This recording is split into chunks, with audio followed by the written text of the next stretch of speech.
Hey, good morning, everyone. It's Father Mark. It's good to see you today.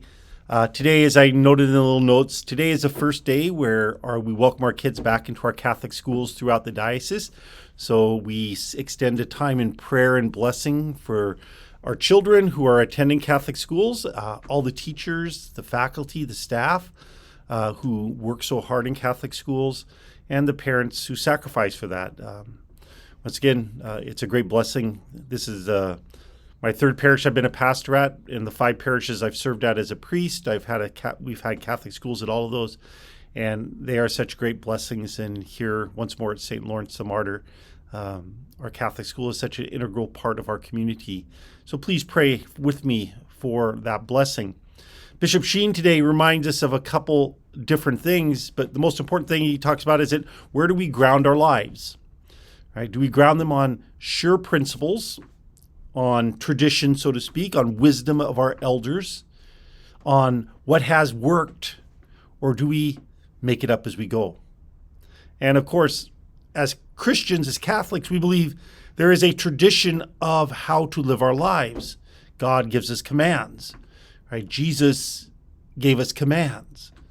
And the church continues to try to lead us in seeking God, which brings us to seeking true life, true hope, true happiness, true blessings.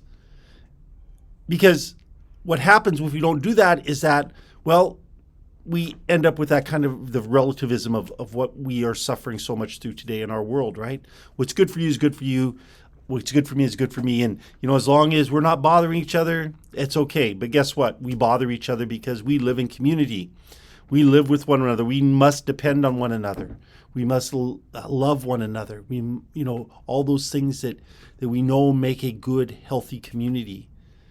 And so grounding ourselves on the truth of the church, the truth of Jesus Christ, the truth of God, and the commandments that he gives to us helps us to live that happy, holy life, that life of peace, that life of blessing, that life of steadiness. That doesn't mean things don't change, right? I am talking to you on a piece of magic, right? Right? This would not have been possible 20 years ago, right? Who would have thought that? And yet, those type of things do change, and we must embrace those changes and conform them in our lives so that we use them to do the will of God and not use them as objects of sin. Anyways, build your life on the truth of the gospel, on the truth of Jesus Christ, on the truth of what we believe as Christians. And if you do that, you will be happy and holy people. Thank you, Bishop Sheen, for your wisdom.